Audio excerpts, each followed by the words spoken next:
ஆச்சி குழம்பு மிளகாய் தூள் வழங்கும் மணி செய்திகள். இணைந்து வழங்குபவர்கள் அரசன் சோ.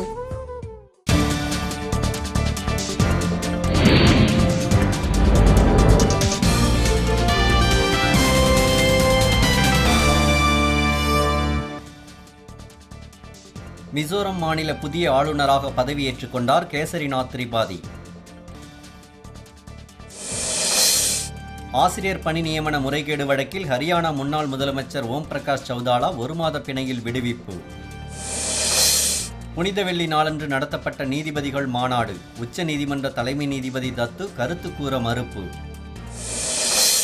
நாளை நடைபெறவுள்ள முதலமைச்சர்கள் மாநாட்டில் கலந்து கொள்ள டெல்லி புறப்பட்டுச் சென்றார் தமிழக முதலமைச்சர் ஓ பன்னீர்செல்வம்.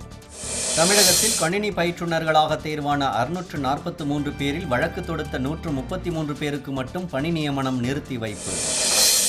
தேனி அருகே பெரியகுளம் பகுதியில் சூறைக்காற்றுடன் பலத்த மழை. 10 ஏக்கரில் வாழைகள் அடியோடு சாய்ந்து நாசம்.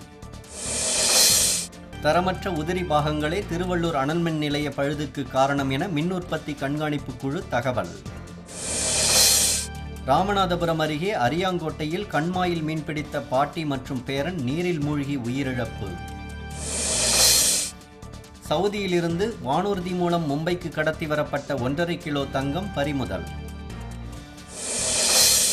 ஏமனில் சிக்கியுள்ள இந்தியர்களை அழைத்து வரச் சென்ற INS மும்பை கப்பல் ஆடன் துறைமுகத்துக்குள் நுழைய முடியாமல் தவிப்பு. ஆச்சி குழம்பு மிளகாய் தூள் வழங்கிய மணி செய்திகள். இணைந்து வழங்கியவர்கள் அரசன் சோ.